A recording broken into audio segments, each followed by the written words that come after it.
परम पूज्य गुरुदेव, वंदनीय माता जी और ऋषि सत्ताएं, इनके सूक्ष्म संरक्षण में आइए। आज हम लोग प्रातःकाल का ये सत्र, रविवासरीय सत्र ये प्रारंभ करते हैं और प्रार्थना करें कि गायत्री मंत्र के साथ में कि हमें उनका संरक्षण प्राप्त हो, ऐसी भावना के साथ में। ओम भूर्भुवः स्वः तत्सवितुर्वरेण्यं भर्गो देवस्य धीमहि धियो यो नः प्रचोदयात्। जी प्रणाम। तो चेतना की इस यात्रा में सभी का हार्दिक अभिनंदन है। जैसे जैसे हमारी योग्यताएं क्षमताएं इस चेतना क्षेत्र में बढ़ती जाती हैं, मनुष्य वह भी कर पाता है जिसको अलौकिक अद्भुत बोलते हैं। विज्ञानमय कोश का एक पक्ष तो यह है कि इस संसार को आत्मवत् सर्वभूतेषु के तरीके से इसको देखा जाए, और दूसरा पक्ष यह होता है कि उसके अंदर ऐसी क्षमताएं जागृत हो जाती हैं कि जिससे वह कर सकता है जिसको चमत्कारी कहा जाए। और ये साधक को आवश्यक भी होता है। अतीन्द्रिय क्षमताएं इस स्तर पर जागृत होना साधक के लिए आवश्यक भी है। इसलिए ईश्वर बड़ी सहजता से ये सारी चीजें, रिद्धियां सिद्धियां साधक को हस्तांतरित कर देते हैं, क्योंकि उनका प्रयोग करके इस प्रकार से गुरुदेव ने सूक्ष्म सिद्धियों का, रिद्धियों का ये प्रयोग करके और सूक्ष्म स्तर पर, कारण स्तर पर जाकर हम सभी के लिए एक प्रेरणा का स्रोत उन्होंने जो है खड़ा किया।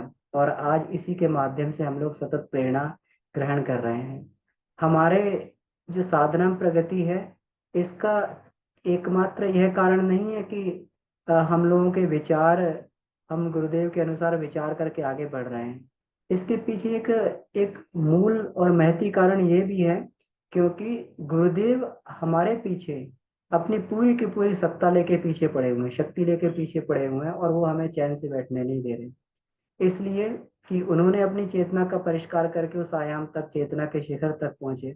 और हम लोग भी उतना परिष्कार तो करें कि जिससे जो अपेक्षाएं हमें इस युग में हमारे से रखी गई हैं, वो कम से कम उनको पूरी कर पाए। तो आइए आज हम लोग जो है पुनः अनुभव शेयरिंग के क्रम में आगे बढ़ते हुए, इसमें जो है आज हमारे, क्योंकि ये अंतिम दिन है, तो आज हमारे इसमें वरिष्ठ जो साधक हैं, जिन्होंने काफी समय इसमें लगाया और सिंसेरिटी से लगाया है, तो उनका ये है और बहुत महत्वपूर्ण है हम सभी के लिए। तो इसी क्रम में मैं सबसे पहले निवेदन करूंगा आदरणीय गोकुल मुंद्रा जी भाई साहब से कि उनसे हम लोग, उनकी कक्षाओं से, उनके अनुभव से हम लोग लाभान्वित होते रहते हैं और आगे भी होते रहेंगे। तो आइए, उनके अनुभव से हम बहुत कुछ व्यक्तिगत रूप से भी सीखते हैं। तो उनसे निवेदन है, जी भाई साहब, अपने अनुभव से हमें लाभ मिले, तो ऐसा आपसे प्रार्थना है जी। जी भैया प्रणाम। सभी को प्रणाम। जी भैया प्रणाम।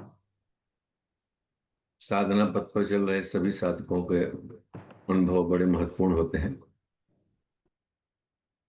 आज के इस अनुभव शेयरिंग में दो तरह की बातें रखेंगे। चेष्टा करूंगा कि समय के अंदर ही बात हो जाए। पहला अनुभव तो यह है कि पिछले दिनों जब हम लोग प्रसारण में मिले थे और आ रहे थे, आने के बाद में कुछ वायरल फ्लू हो गया और उसके कारण कुछ असुविधाएं शरीर में हुई। वो तो हुई, कोई बात नहीं, पर उसमें एक अलग, कुछ दिन बाद में, हफ्ता भर बाद में, उसमें एक अनुभूति जो हुई वो शेयर करना चाहता हूँ।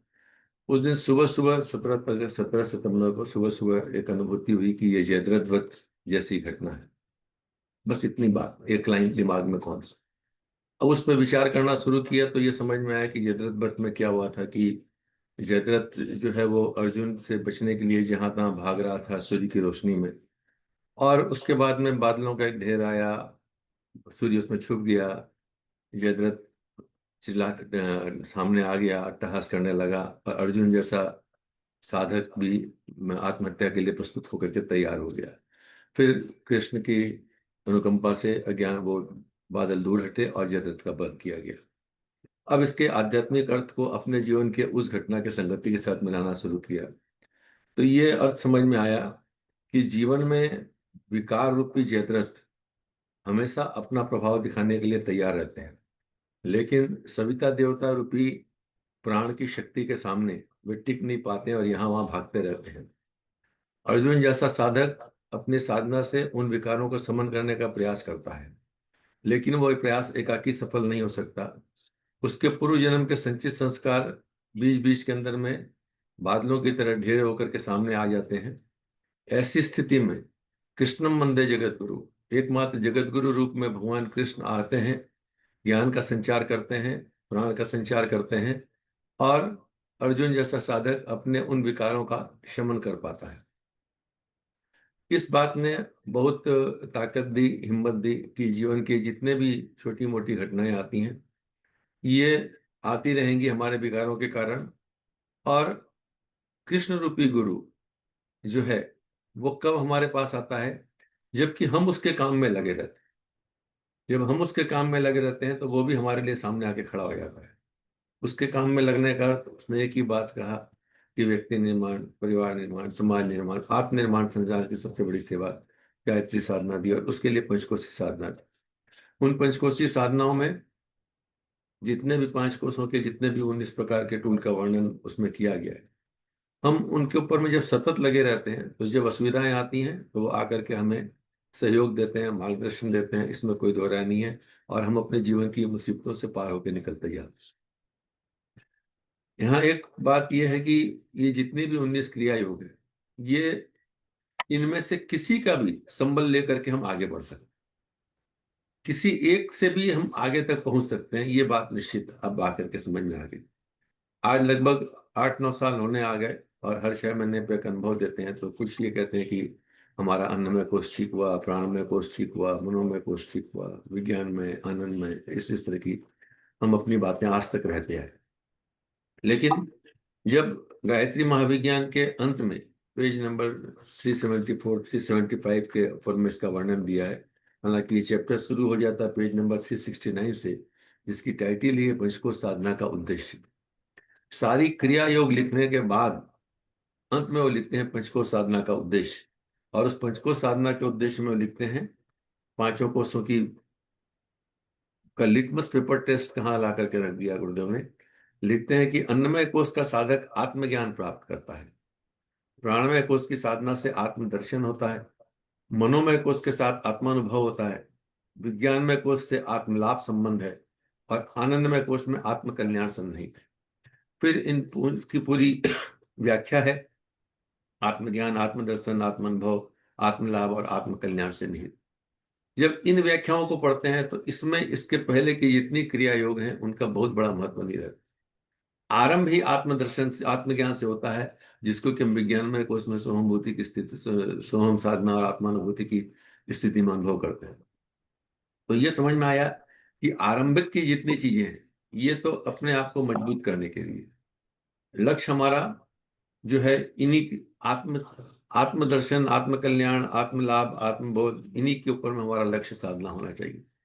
तो इनमें से किसी भी क्रिया योग को लेकर के, चाहे आसन से, उपवास से, जप से, ध्यान से, त्राटक से, तन्मात्रा से, किसी से भी हम वहां तक पहुंच सकते हैं, ये निश्चित बात समझ में आ गई। तो अब ये समझ में आता है कि अगले दिनों में अब इन्हीं पर ज्यादा काम करना चाहिए। और कृष्ण रूपी गुरु जो है, कृष्ण वंदे जगत गुरु, वो बार बार हमारे साथ खड़ा है। बाबूजी जैसे मार्गदर्शक हम लोग के साथ खड़े हैं, इतने अच्छी टीम हमारे साथ में है जिनसे कभी भी बात करके हम बात कर सकते हैं। तो उसके निश्चित रूप से आने वाले दिनों में और अच्छे अनुभव होंगे। जी भैया प्रणाम, मैंने अपनी बात समय बिल्कुल दिया। बहुत बहुत आभार भाई साहब, बहुत बहुत धन्यवाद। एक नया दृष्टिकोण भी आपने दिया कि इतने से बात बनने वाली नहीं है। अन्नमय कोश की साधना तभी पूर्ण मानी जाए कि जब आत्मज्ञान हो जाए, और प्राणमय कोश में आत्मदर्शन तो हो ही कम से कम। इसका मतलब अभी लक्ष्य बहुत बाकी है इन्हीं कोशों के लिए। इसमें जो है एक बहुत बहुत अनुरोध और आभार कर आपका। रहे थे, एक जी, मिनट भैया, कि जब सिलेबस बनाए तो इस चैप्टर को जरूर इंक्लूड कर लें, पंचमुखी साधना का उद्देश्य। तो इसी को भाई साहब, इसमें हम लोग इस बार पहला जो इंट्रोडक्टरी ये होता है, इसको इसी को ही ले लिया जाएगा भाई जी साहब। जी। जी, तो ये सही रहेगा क्योंकि इंट्रोडक्शन कक्षा हम लोग रखते ही हैं, लेकिन ये उद्देश्य अगर हमारी समझ में आए तो हमारी अपेक्षा उसी हिसाब से रहेंगी फिर। जी। जी भाई साहब, धन्यवाद भाई साहब। तो बहुत बहुत आभार। अब इसके बाद उमा दीदी से निवेदन है कि ये हमारी वरिष्ठ साधिका हैं और बहुत सारे अनुभव इनसे हम लोग सुन के और ये प्राप्त करते रहते हैं, लाभ प्राप्त करते रहते हैं। जी उमा दीदी, प्रणाम। जी भैया प्रणाम। बाबूजी को सादर प्रणाम। उपस्थित सभी साधकों को सादर प्रणाम। इस साधना के क्षेत्र में सहयोग की बात करें तो सूक्ष्म रूप से पूज्य गुरुदेव और साथ में प्रत्यक्ष मार्गदर्शक बाबूजी और आप सबका, चाहे वो नए हो पुराने हो, जो भी हो, मुझे हर साधक से सीखने को मिलता है और मैं बहुत ध्यान से सुनती हूँ, क्योंकि उस समय मैं ये आकलन करती हूँ कि इनका जो ये अनुभव है, इसमें मैं कहाँ हूँ, मुझ में कहाँ कमी रह गई, ये मेरे मन में होता है। और अगर साधना का ढर्रा कहूँ तो कक्षा के अनुसार जो बाबूजी कक्षा लेते हैं, उसके अनुसार प्राथमिकता होती है स्वाध्याय का और प्रैक्टिकल का। लेकिन पिछली कक्षाओं की पुनरावृत्ति भी चलती रहती है, क्योंकि कहीं छोड़ा नहीं जा सकता। और अगर हम छोड़ते हैं तो सभी साधक हैं, परेशानी आती है, पुनः मुझे वहां लौटना पड़ता है। तो 6 महीने पहले जो अनुभव शेयर किया गया, ये निश्चित है कि पर डे की साधना में परिवर्तन होता है, चाहे थोड़ा ही मात्रा हो। लेकिन अपने दृष्टिकोण में साधना में सबसे बड़ी बात होती है कि इनिशियल स्टेज में हम शारीरिक वो का ध्यान देते हैं अन्नमय में, लेकिन प्राण बल, मनोबल या शरीर बल ही है, अगर ये तीनों मजबूत न हो तो आगे की साधना भी मुझे जो लगता है कि मुश्किल है। इन दिनों जो हमारी साधना चल रही है भैया, सबसे ज्यादा अगर साधक को ध्यान देना पड़ता है जो स्वाध्याय या अपने बारीकियों, चूंकि साधना स्वयं का ऑपरेशन खुद से करने का नाम, जितनी भी अपने अंदर जन्म जन्मांतर की, क्योंकि क्या होता है कभी कभी क्या है, मैं बहुत अच्छा हूँ, मैं बहुत अच्छी हूँ, ऐसा कह के हमने ऐसा व्यवहार किया, हमें ऐसा लगता है, ये हम सोचते हैं कि अभी हम बहुत अच्छे चल रहे हैं। लेकिन सडन जैसे जैसे साधना का स्तर आपका ऊंचा उठता है, जो मैंने देखा है, तो परीक्षाएं भी उतनी ही तगड़ी आती हैं, परिस्थितियां भी आती हैं, परिस्थितियां भी आती हैं। और लेकिन मतलब कहते हैं कि बाबूजी कहते हैं कि ये खेल है, खेलना सीखना।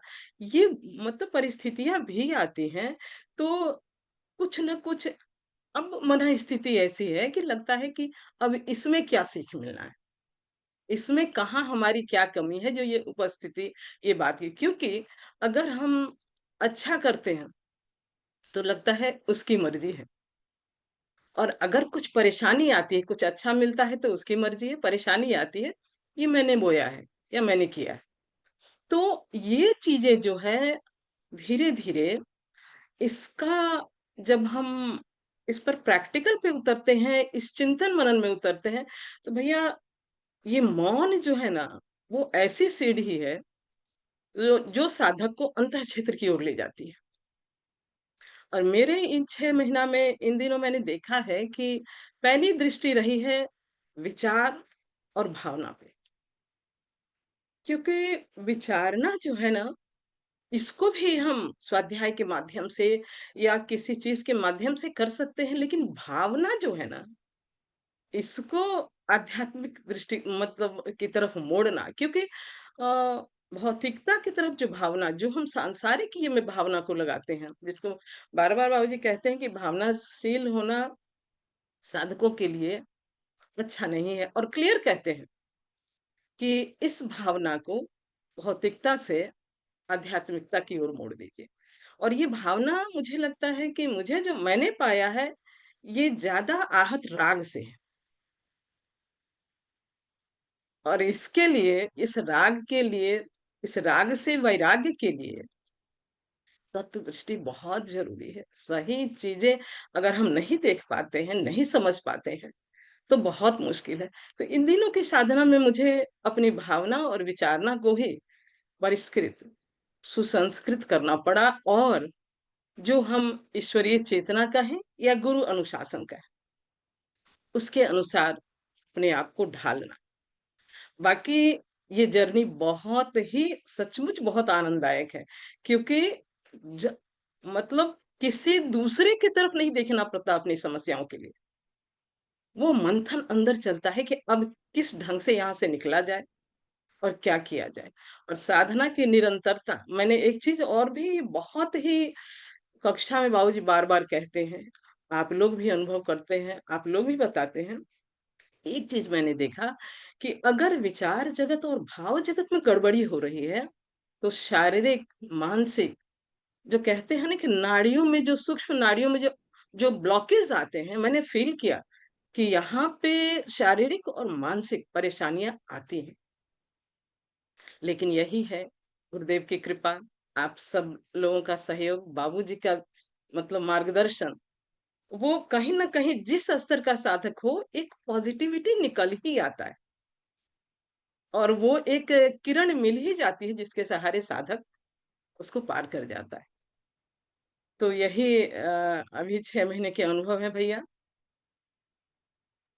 बहुत और सुंदर समय दीदी। ज़्यादा नहीं लूँगी। हाँ, जी भैया प्रणाम। बहुत सुंदर दीदी, बहुत बहुत आभार। इससे लग रहा है कि आपका जो है प्रगति विज्ञान में और आनंदमय कोश में बड़ी तेजी से हो रही है, क्योंकि जहाँ पर भाव और ये वाली बात है, तो वास्तव में जो है ये समझ तो विज्ञान में और आनंदमय कोश में विकसित होती है। बहुत बहुत धन्यवाद। आपके ये अनुभव इसी तरीके से हमें लाभान्वित करते रहेंगे। आगे मेरा निवेदन है, विपुल मिश्रा जी भैया हैं, युवा हैं, और साधना के प्रति बड़ी इनकी रुचि है और सिंसियरली साधना करते हैं। जी विपुल भैया। विपुल प्रणाम भैया अभी, गुरुजी। जी और विपुल सभी भैया सभी सभी साधकों को आनंदित प्रणाम। झांसी से हैं जी। प्रणाम भैया। जी, प्रणाम, सभी को प्रणाम। इस 6 महीने की साधना के विषय में अगर कहा जाए तो कि प्रगति तो दिख ही रही है, और उसमें सभी वरिष्ठ साधकों का भी बहुत सहयोग है। और जो इसके विषय में जाना जाए, जैसा कि सभी साधकों ने कहा, मेरा भी अनुभव वही है कि अब साधना में यदि अगर कंपेयर करें तो पहले की तुलना में सूक्ष्मता बढ़ी है। हमेशा उस चेतना की तरफ दर्शन ले जाने में थोड़ी सी क्षमता हुई है। और कभी-कभी एकाएक जो बातें रहती थीं, जो हम पढ़ते थे, अब उनके अर्थ भी भिन्नता से स्वयं ही अपने हृदय की गहराइयों में प्रकट होने स्टार्ट हो गए। यूँ होता है कभी-कभी, अपने ही अनुभव में बात आती है, जो चीज़ें पहले हम पढ़ते थे, मतलब वो ज्ञान रूप में ही अपने साथ में थी। मतलब जैसे हमने पढ़ा कि कोई भी तथ्य है, एक शब्द या वो ज्ञान के रूप में या वृत्ति के रूप में ही रहता था। परंतु कभी-कभी उसमें मनन करते हुए, चिंतन करते हुए, एकाएक क्या होता है, ऐसा लगता है कि कोई बिजली जैसी कौंध गई हो।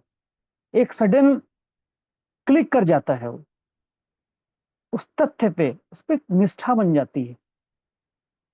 और यह बात मेरा भी अनुभव यही है साधकों जैसा। उतना तो मैं अभी नहीं कहता अपने विषय में, परंतु अब जो समस्याएँ आ रही हैं जीवन में, वो समस्याएँ अपने आप ही छोटी लगने लगी हैं, और उनके समाधान भी स्वयं ही प्रकट हो जाते हैं, बिना कुछ किए ही प्रकट हो जाते हैं। हम फँसते तो हैं उसमें, ऐसा नहीं है कि हम फँस नहीं रहे हैं अभी हमारा, क्योंकि परिस्थितियाँ अपने आप से हमारे चैतन्य को डिस्टर्ब करके उसमें बहा ले जाती हैं। परंतु स्वतः ही कोई ऐसी शक्ति आती है, जो अपने आप बताती है, नहीं, इससे हमें हट जाना है। हम उससे बाहर आ जाते हैं। हम उसमें बहुत देर तक फंस के नहीं जाते। और यह चीज हमेशा अपने आत्मा के विषय में सोचने के लिए प्रेरित करती है। पहले ऐसा होता था कि यह ध्यान कम रहता था। अब जैसे अगर अगर इसकी तुलना किसी अगर अटैक या किसी मिर्गी जैसी चीजों से कह दी जाए, बीच बीच में याद आता रहता है, मैं देह नहीं, आत्मा देह के माध्यम से प्रकट होने वाला हूं, मैं ऐसी सत्ता हूं जो परमात्मा स्वरूप है। तो ऐसा भाव आते ही अपने आप से ही पूरे शरीर में, सारे संस्थानों में एक बिजली सी कौंध जाती है सडन, और जो हमें उस संसार से हटाती है अपने आप ही। ठीक है, कम आती है, परंतु पहले के मुकाबले में वो जो झटका है वो एक तरह से एक सडन एक झकझोर देता है पूरे पूरे संस्थानों को। वह अब बढ़ रहा है धीरे धीरे, और हर चीज को, हर अनुभवों को सूक्ष्मता से ग्रहण करने की आदत। जैसे मैं देख रहा हूं तो दर्शन हो रहा है, दृष्टि तो सामान्य है, दृष्टि तो सबकी आंखों में सामान्य है। तो वह दृष्टि जो है, दृष्टि के पीछे कौन है, वाणी वाणी के पीछे कौन है, ये सब चीजें उद्गम स्थान कहाँ है, उस उद्गम स्थान पे जाया जाए। पहले जैसे ध्यान करते थे, साधना के दौरान ध्यान करते रहे, तो ध्यान में पहले कभी बहुत अच्छा लगने लगा, बहुत शांत फील होने लग गया, तब लगा क्या यही आत्मा है। या कभी कभी अंधकार हुआ, अंधकार दिखा, तो दिखने वाली चीज क्या यही आत्मा है। या कभी कभी प्रकाश का दर्शन हुआ, तो क्या यह प्रकाश ही आत्मा है। तो इन्हीं सब में विश्लेषण करते करते करते करते करते समझ में आया कि यह गुण आत्माओं के नहीं हो सकते, जो बाबूजी बोलते हैं, जो सदा प्रेजेंट है, यानी ये सबको देखने वाला शायद आत्मा होगा। अभी तक यही समझ में आता है, इन सारे अनुभवों को जो देख रहा है, या जो भी अनुभव जिस चीज में, जिस चैतन्य में घटित हो रहे हैं, उस चेतना पे ही ध्यान बढ़ाया जाए। तो अब विषय पे ध्यान न रख करके विषय जिनमें घटित हो रहा है उस चीज पे पकड़ बनाने की कोशिश करते हैं। यह बात अलग है कि बहुत देर तक उस आभास में हम रुक नहीं पाते, पुनः पटक दिए जाते हैं बाहर। परंतु धीरे धीरे गुरुदेव जी की कृपा से, बाबू जी की कृपा से, जितने भी वरिष्ठ साधक हैं उनकी कृपा से धीरे धीरे हम आगे बढ़ेंगे।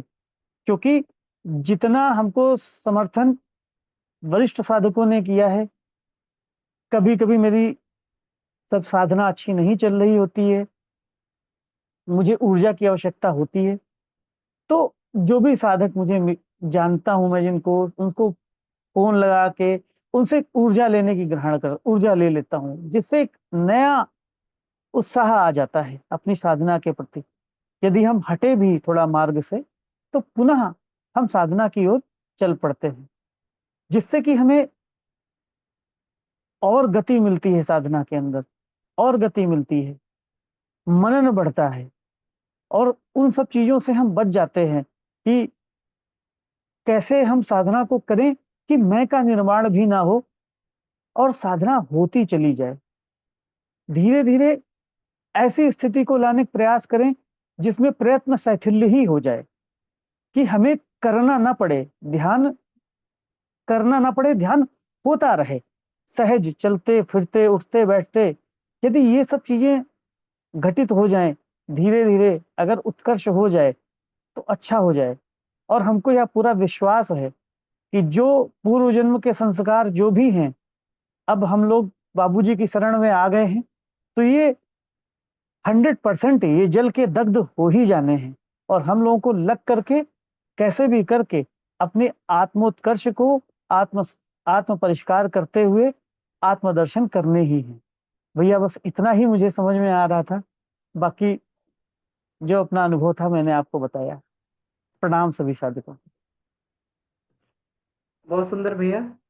तो यही जो है प्रवृत्त मन से प्रबुद्ध मन और प्रबुद्ध मन से अध्यात्म मन, तो ये बिल्कुल ठीक है। आत्मा का प्रकाश जब अध्यात्म मन के माध्यम से दिखाई देता है तो व्यक्ति को सुखद अनुभूति होती है। सतोगुण की अनुभूति होती है। लेकिन इससे भी आगे बढ़ने की जो आप बात कह रहे हैं कि ये प्रकाश आ कहाँ से रहा है, तो उस सोर्स को ढूंढने वाली बात है। वो निश्चित ही टफ होता है। जो यहाँ से हमारे अध्यात्म मन से और आत्मा की यात्रा है, थोड़ी टफ होती है। और ये भी बात है, कभी कभी इसकी फ्लैश भी दिखती है। लेकिन बढ़िया है, और गुरुदेव सही रास्ते पर आपको ले जा रहे हैं, आप चल भी रहे हैं सही रास्ते से। और ये बिल्कुल होगा जिसको अपन लोग ये कहते हैं, है ना, पूर्ण शैथिल्यम अनंत समापत्ति, है ना।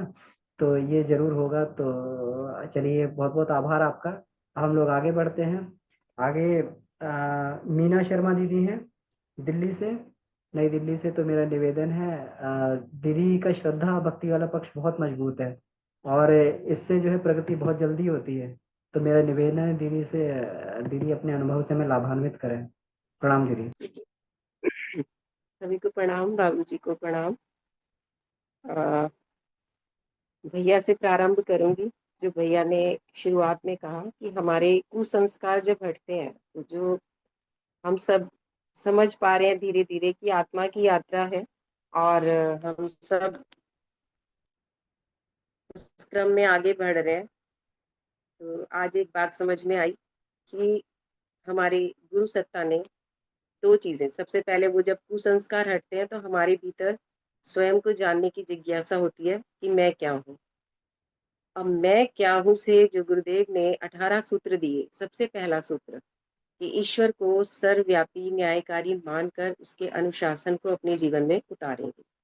तो अब ईश्वर को, यानी कि अपनी इस मैं क्या हूँ को जानकर, सबसे पहले हम जानते हैं कि मैं क्या हूँ, जैसा अभी विपुल भैया बता रहे थे कि आत्मा के स्वरूप को जाना, लेकिन उसको प्रत्यक्ष अनुभूति में आने में पूरा जीवन लगता है। और यही साधना का उद्देश्य भी है कि उस ईश्वर को कण कण में व्याप्त देखने की जो ये हमारी यात्रा है, तो ये जो पंचकोशीय साधना है, ये हमें वहां तक लेकर जाती है। तो हमें अब अपने भीतर उन गुणों को पैदा करना ही पड़ता है, या उस ईश्वर के गुणों को भी देखना है और अपने गुणों को भी देखना है, और हम उसका अंश हैं। तो उसकी सर्वव्यापकता के साथ अपने आप को डाइल्यूट करना, यही साधना क्रम हम सबका चल रहा है। और जैसा गोकुल भैया ने बताया कि जो ये अवरोध आते हैं, तो जब हम इन दो सूत्रों को अपने भीतर उतार लेते हैं, तो अब वो जो ईश्वरीय सत्ता है वो हमें डाइल्यूट करने के लिए ही इस प्रकार के हमारे सामने परिस्थितियां कहें उनको, या हमारे मन में इन दो सूत्रों पर विश्वास कितना है, इस चीज को पकड़ने में मदद करता है।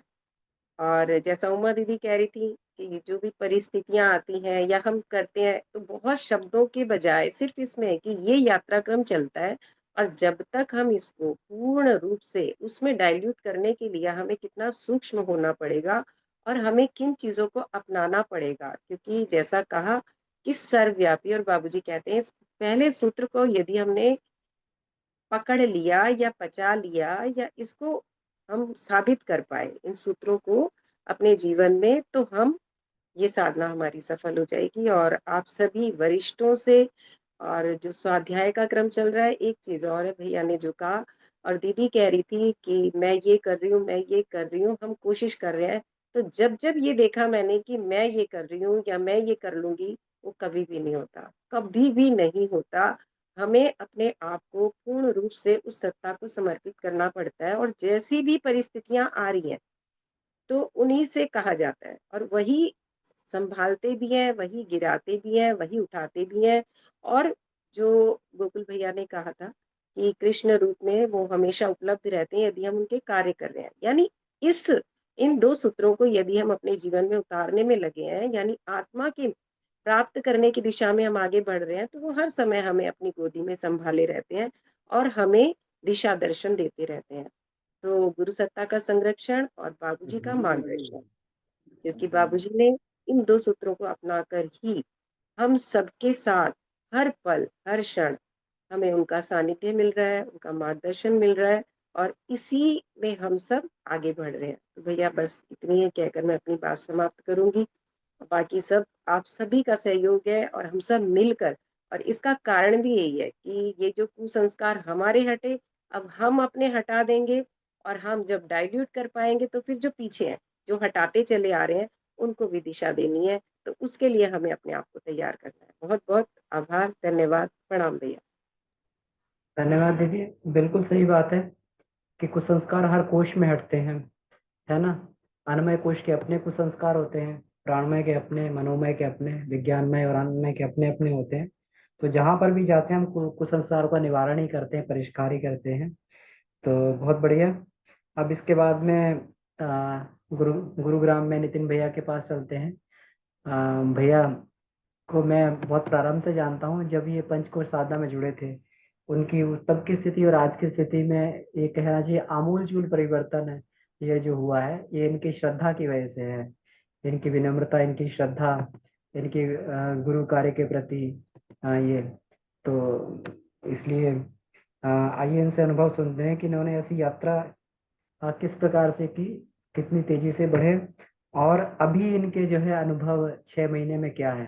जी भैया प्रणाम। जी जी भैया प्रणाम, सभी साथियों को प्रणाम, गुरु सत्ता को नमन वंदन। अ, तो पंचकोश साधना में हम सभी के अनुभव हमने देखा कि मिलते जुलते ही होते हैं, और प्रत्येक को जो है इसमें जो लाभ जो मिलता है और उनके अनुभवों से जो दूसरों को लाभ जो मिलता है, तो वह वास्तव में जो है बहुत अधिक प्रेरणा दे करके जाता है।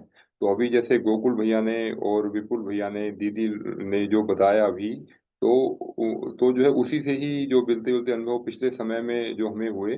और इसका जो अभी जो पिछले एक समय से हम एक अभ्यास कर रहे हैं, वो है साक्षी भाव में रहने का। तो उसी से ही संबंधित कुछ मैं अपना अनुभव शेयर करूंगा।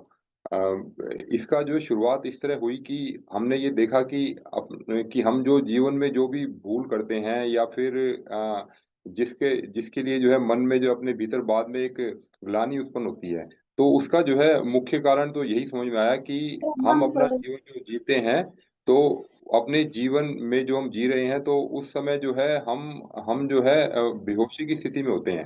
अधिकतर समय हमें होश ही नहीं होता कि हम क्या कर रहे हैं, क्या नहीं कर रहे हैं। तो कहीं कहीं तो यह स्थिति चल जाती है, जैसे गाड़ी चला रहे हैं, तो गाड़ी में अब जब हम शुरुआत करते हैं गाड़ी चलाने का, तो उस समय तो पूरी सजगता के साथ में होता है, बाद में फिर एक बेहोशी की स्थिति आती है, फिर भी गाड़ी चली रही होती है हमारी। तो ऐसे ही हमारी जीवन की गाड़ी भी ऐसे ही चल रही होती है। तो हम जो है जीवन हमारा चल रहा है, हम जो है साधना के पथ पर भी चल रहे हैं, फिर भी उस साधना में हम कितना क्या कर रहे हैं, किस स्तर पर कर रहे हैं। तो जैसे भी गोकुल भैया ने बताया कि हम किसी एक को पकड़ करके ही सब कुछ पा सकते हैं। तो अब अभी हमने वो सोचा कि इसमें फिर क्या पकड़ा जाए, तो इसमें जो है एक साक्षी भाव में रह करके हम देखते हैं कि इसमें जो है हम अपने पांचों कोशों पर हम किस प्रकार नियंत्रण कर सकते हैं। जैसे साक्षी भाव में जब हम रहने का अभ्यास करते हैं, तो उस समय हम देख रहे होते हैं कि हम जो है किस समय किस पोस्चर में बैठे हैं, आसन क्या है हमारा, और उस समय जो उससे बेटर स्थिति क्या हो सकती है उसके अंदर। और फिर जो है फिर जो है उसी के अंदर ही हम देख सकते हैं कि जो हमारे जो है श्वासों की गति किस प्रकार चल रही है, और जो श्वासों का जो हमारा जो वो है, जो प्रवाह जो हमारा हो रहा है, तो उसके अंदर जो है उसके अंदर क्या मतलब प्राणों का आवागमन जो किस प्रकार चल रहा है। और फिर जब ध्यान में जब करते हैं, या सूर्य का ध्यान जब हम करते हैं, तो उस समय भी यही भाव रहता है कि जो ध्यान कर रहे हैं ये क्यों कर रहे हैं, किसके लिए कर रहे हैं। और जो हम जो जो ध्यान कर रहे हैं, तो उस समय हम देख क्या रहे हैं। तो उस समय फिर जो स्वाध्याय किया होता है, उसका मनन चिंतन करने का समय होता है। तो जैसे कि उसमें उपनिषदों में आता है कि अ, ब्रह्म सूर्य समम ज्योति। तो जो इसकी जो ज्योति जो है वो ब्रह्म के समान है। तो उस रूप में अगर हम उसको देख रहे हैं या नहीं देख रहे, तो या हम उसको उस रूप में या किसी अन्य रूप में ही समझ करके हम ध्यान कर रहे हैं, और या हम अन्य किसी विषय वस्तु पर भी ध्यान करते हैं, तो उसमें जो कितनी सजगता बनी होती है। कभी अगर जो है कहीं किसी क्षेत्र में कभी क्रोध आ गया, या फिर ऐसी स्थिति उत्पन्न हो गई कि कहीं तेज बोलना भी पड़ेगा, तो हम हमें हमें लग रहा है कि हाँ, हमें ऐसा लगता है कि इस समय ये स्थिति अनिवार्य है। पर उस जो क्रोध के शब्द का भी जो जो निकले, और उसके बाद जो है जैसे ही हमने अपने आप को, जो वाणी को विराम दिया, उस समय जब कुछ किसी को कोई शब्द भी कहे हमने, उसके बाद हमने देखा कि हम अपनी स्वाभाविक स्थिति में कितना जल्दी लौट करके आए। एक बात तो ये अपने आप को देखने को मिलता है। दूसरा ये कि जो क्रोध भी जो हुआ तो उसमें जो है आवेशग्रस्त अवस्था कितनी थी और कितना समय साक्षी भाव बना रहा। तो इससे जो है अपना अवलोकन करने को मिलता है कि हाँ, इतने समय तक तो हमने लगा कि जो है वो आवश्यक था और हमने अपना रोल पूरा किया अपना। चाहे जो है छोटे बच्चों को कुछ कहना है या फिर जो है कुछ फील्ड में कुछ ऐसा कुछ कार्य आ गया तो जिससे जो है लोगों को उनकी भाषा में समझाना होता है। तो संसार में रह कर के जो है हमें संसार के साथ भी उसके अनुसार चलना पड़ता है हमें। तो वहाँ पर जो है वहाँ पर भी एक सजगता बनाने की ये कोशिश की जाती है कि वहाँ पर जो किस प्रकार पूर्ण सजगता के साथ में रहा जाए। और फिर इसी प्रकार जो अपनी भावनाओं को देखना होता है कि हमारी भावनाएँ जो हैं किसी विषय वस्तु के प्रति जो है मोहग्रस्त हो रही हैं या उसके प्रति आकर्षित हो रही हैं। तो फिर यह देखना है कि ये भी तो परिवर्तनशील हैं। तो परिवर्तनशील हैं तो इसमें अधिक समय तक क्यों रुका जाए? क्यों इसके पीछे जो है हम इसमें बह रहे हैं या अपना समय व्यर्थ कर रहे हैं? तो वहाँ से एक मार्गदर्शन मिलता है। साक्षी भाव तो रहने का अर्थ केवल इतना हो गया कि जो है हमने अपने कमियों को देख लिया। अब अपनी कमियों को देखा तो देखने मात्र से बात नहीं बनने वाली। देखने के बाद जो है अब जैसे फिर इसमें जो हम सुधार करने के लिए मनन चिंतन जो करते हैं, मनन चिंतन के बाद जो है हम उसको सही करने के लिए अपने आप में क्या बदलाव कर रहे हैं। जब तक वो बदलाव नहीं करेंगे तब तक तो अगर हम उस भाव में बने रहेंगे तो उसका विशेष लाभ नहीं मिलेगा। तो फिर उसके लिए जो है मनन चिंतन किया जाता है कि इसमें जो परिवर्तन करने के लिए इसको और अच्छे तरीके से अपने आप को जो है रिप्रेज़ेंट करने के लिए या अपने आप को इम्प्रूव करने के लिए हम और क्या कर सकते हैं। तो और फिर इसी तरह से जो आनंदमय कोश का भी जो स्थिति जो आती है कि किस विचार ने, किस भावना ने उस आनंद की स्थिति को जो विचलित किया या प्रभावित किया। क्या वह सत्य है? क्या वो स्थिति या वो भाव जो था, वो विचार जो हमें कहीं बाहर से मिला या हमारे भीतर जागृत हुआ, तो उसके पीछे की यथार्थता कितनी है? और जब वह भी परिवर्तनशील है, तो हम परिवर्तनशील जगत में रह रहे हैं। तो उस अवस्था में जो है उससे एक जो है ऊपर उठने के लिए एक मार्ग मिलता है। और अब जब ये साक्षी भाव का जब हम विचार ही कर रहे हैं, तो विचार के साथ-साथ जो है विचार के साथ-साथ हम एक मान्यता बना के चल रहे हैं। एक तो जैसे एक बात और भी आती है कि सहजता इसमें कितनी बनी है, कि हम जो है हम सहज रूप से साक्षी भाव में रह पा रहे हैं या अभी फ़ोर्सफुली रह पा रहे हैं। तो अभी क्या है कि अभी जो अभ्यास जो हम कर रहे हैं, तो अभ्यास जैसे कि एक मैथमेटिक्स इक्वेशन की भाँति है कि हम सत्य को मान कर के कुछ अभ्यास कर रहे हैं और उसी सत्य को मान कर के हम पूर्णता को प्राप्त करेंगे। तो इसी इसी उद्देश्य को लेकर के हम इस अभ्यास को जो है वो कंटिन्यू वो चाहते हैं कि ऐसा अभ्यास करें और अन्य सभी साधकों से जो जब उनसे जब बातचीत होती है तो उनसे बहुत मार्गदर्शन मिलता है। इतना लगता है कि हम यहाँ गलती कर रहे हैं तो यहाँ पर इनसे सुधार करने की गुंजाइश यहाँ पर है। हमारे जीवन में हम इस प्रकार अपना सुधार यहाँ पर कर सकते हैं। तो भैया अभी इतना ही अनुभव बस इसी के साथ ही बहुत मैं सुंदर अपनी भैया। बात का समाप्त कर दूँगा। तो साक्षी धन्यवाद।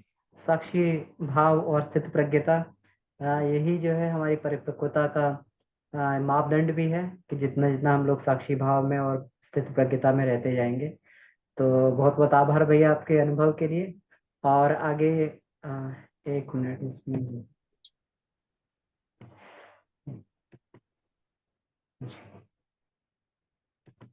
आगे मेरा निवेदन रहेगा। आदरणीय भारती बक्ता दीदी हैं यूएस से। तो इनका अनुभव, इनकी प्रगति भी बहुत ही तीव्र प्रगति है।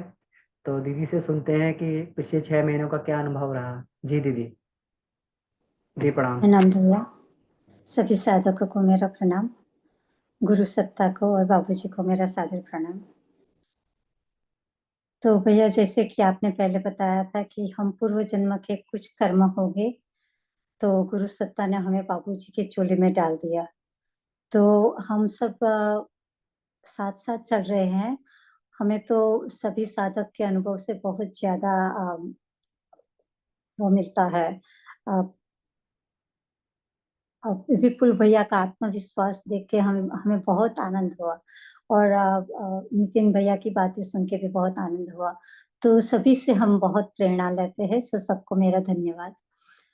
तो पहले तो पहली पहली यही बात है कि जब हम कोई भी ज्ञान या गुरु को मानते हैं तो उसमें श्रद्धा के बिना कुछ नहीं होता। तो ज्ञान में, गुरु में और अपने आप में खुद श्रद्धा होनी चाहिए। तो इसलिए हमें विपुल भैया की बातें भी बहुत अच्छी लगी।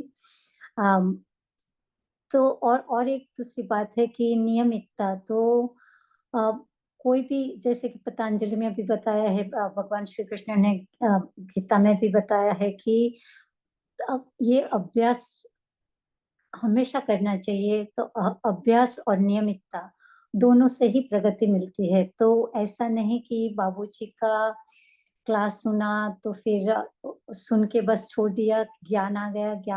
ज्ञान का एप्लीकेशन बहुत जरूरी है, नहीं तो फिर वो स्मशान वैराग्य जैसा हो जाता है कि जब स्मशान में लोग जाते हैं तो बोलते हैं कि अब तो संसार को हम छोड़ देंगे, क्योंकि संसार में कुछ लेना देना नहीं है।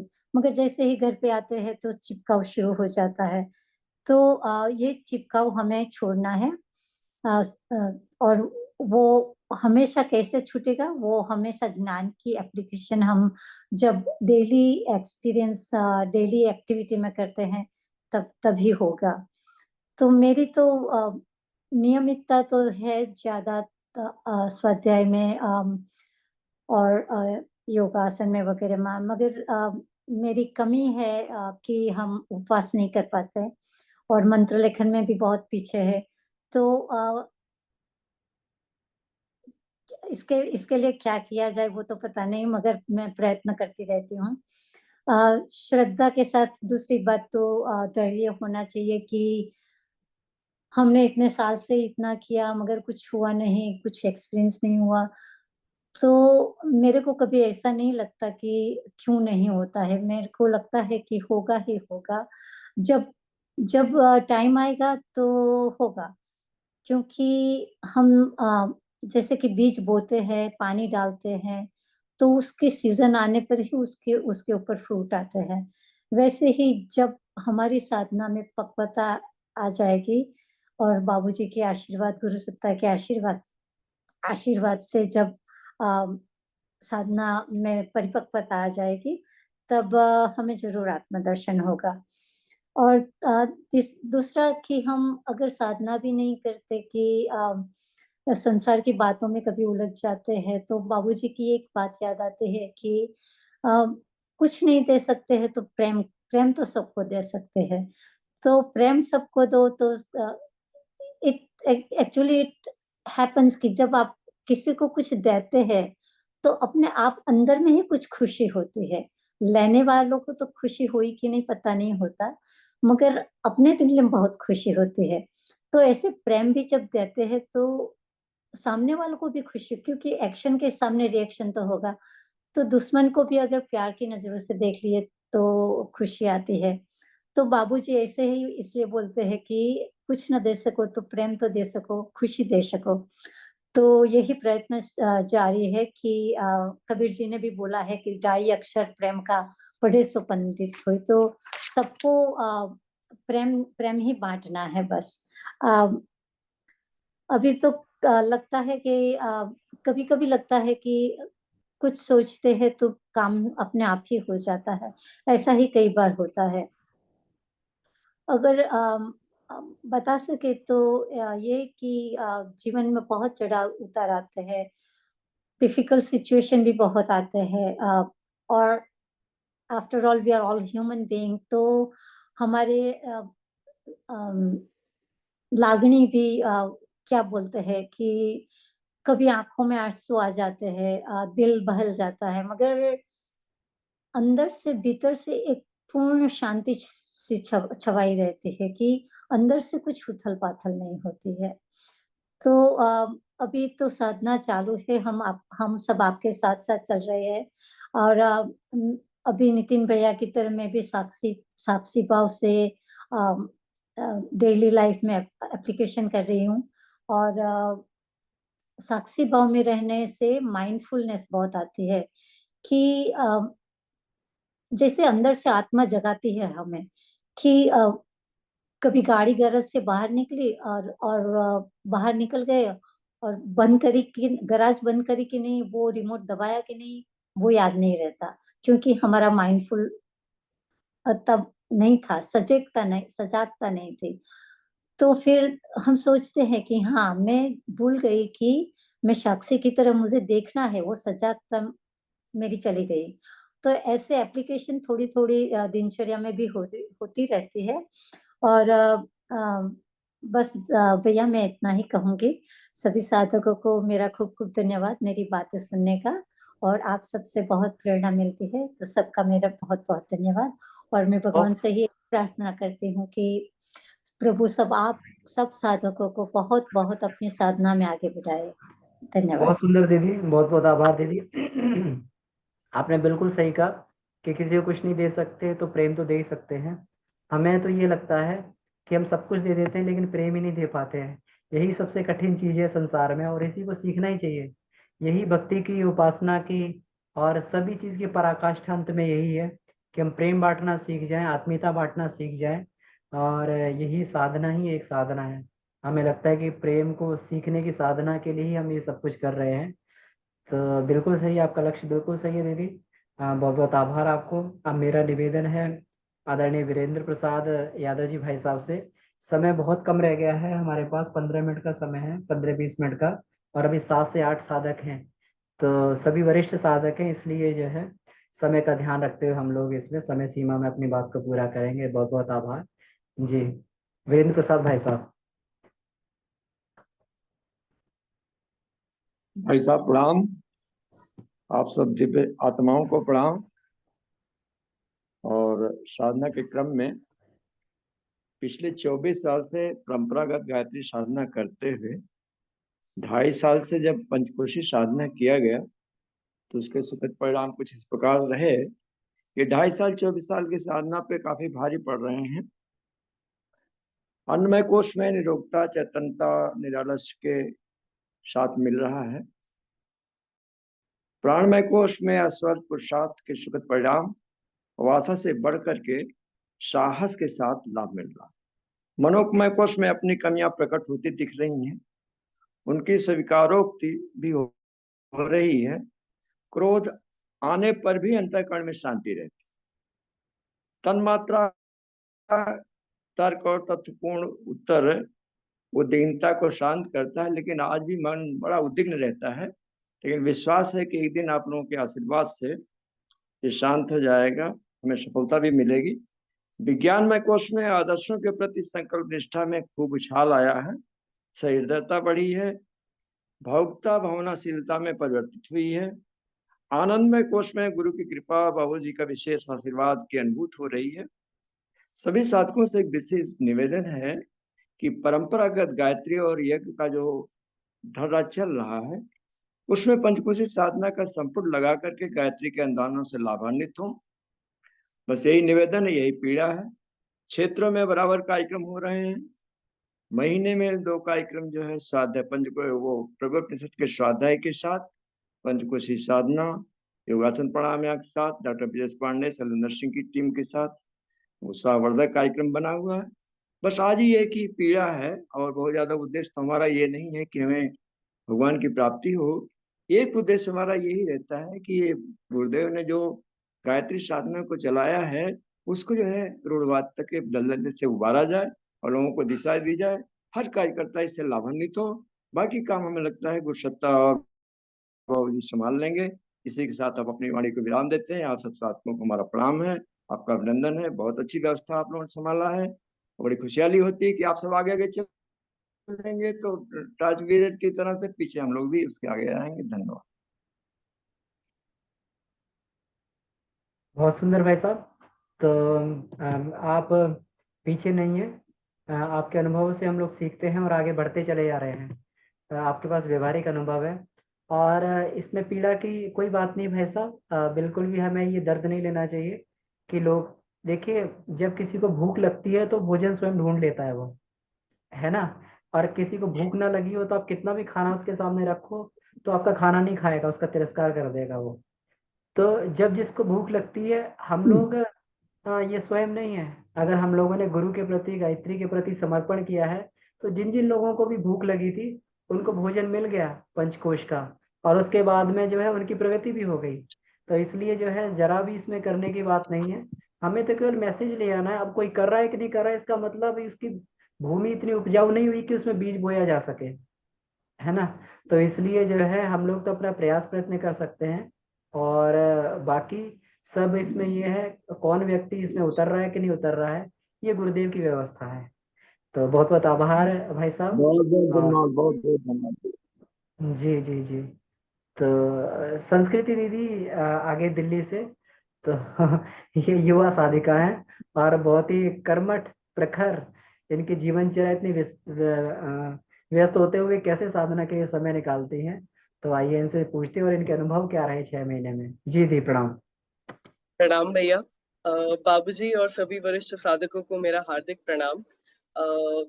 मैं अपना आज का अनुभव शेयरिंग की शुरुआत ये कहकर करना चाहूंगी कि जीवन का असली रंग तब समझ आता है जब हम गिरते हैं और उस गिरने में भी ईश्वर का स्पर्श महसूस करते हैं। मेरा रिसेंट अनुभव ऑनेस्टली बहुत ही टेस्टिंग भरा था। मन एकदम अटक गया, लगा जैसे कि डाउनफॉल ही हो गया है। लेकिन वहीं पर ईश्वर की प्रेजेंस और गुरु कृपा सबसे गहरी तरह से महसूस हुई। जैसे जैसे वो खुद कह रहे हो कि होप मत खोना, मैं साथ हूँ, बस चलते रहना। और यही मुझे समझ आई मनोमय कोश की महिमा। ये हमें सिखाता है बिलीव करना, पॉजिटिविटी क्रिएट करना। सिचुएशन चाहे नेगेटिव हो, अंदर बैठा जो ईश्वर है वो हमेशा उसे पॉजिटिविटी में बदल देता है।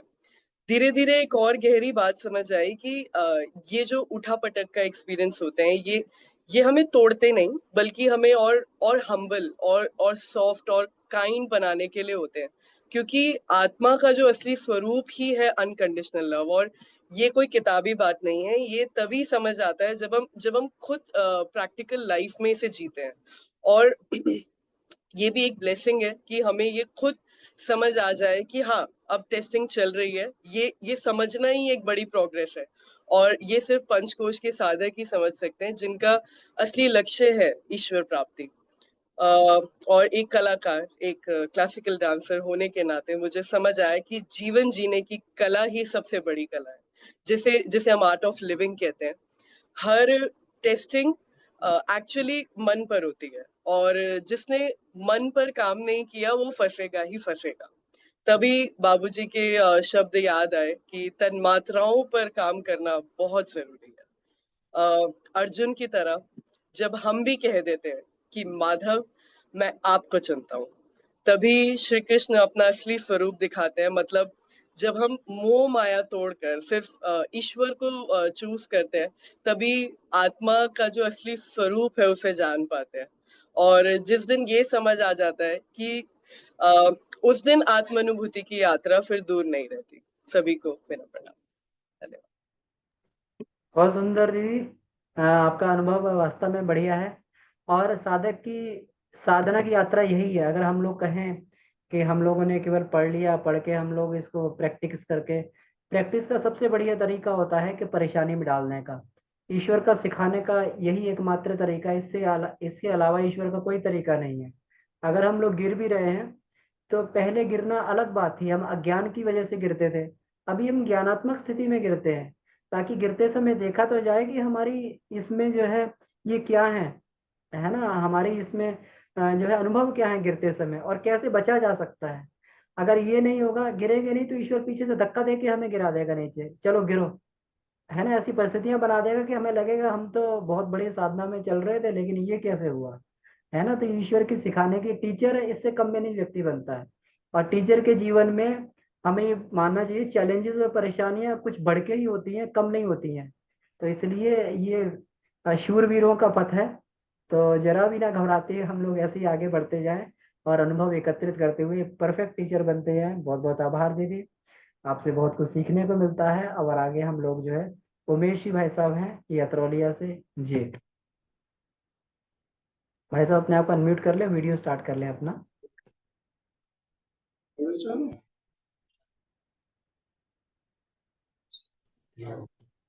प्रणाम भैया, बस बाबू जी को सादर प्रणाम और सभी बहनों को प्रणाम। और पंचकोश के अंतर्गत जो हम लोगों को मिल रहा है, इसके पहले कभी नहीं मिल पाया था। परंपरागत ढंग से हम लोग जो है साधना करते आ रहे थे, जो पहले से यज्ञ कार्यक्रम, अब उधर रुचि कम होती चली जा रही है, पंचकोश की तरफ बढ़ रही है। क्योंकि इसमें स्वास्थ्य सुधार बहुत ज्यादा हुआ है। अपने अंदर तमाम बीमारियों का जखीरा हो गया था। साइटिका की बीमारी हो गई थी, साइटिका हटी। उसके बाद जो है बीपी हमारा जो है 220 तक चला गया था, मैं बेहोश भी हो गया था। आज के दिन में बीपी की सारी दवाएं बंद है, एक टैबलेट भी नहीं लेना पड़ता है। शुगर भी कंट्रोल होता चला जा रहा है, कोई बीमारी नाम की चीज अब नहीं रह गई है।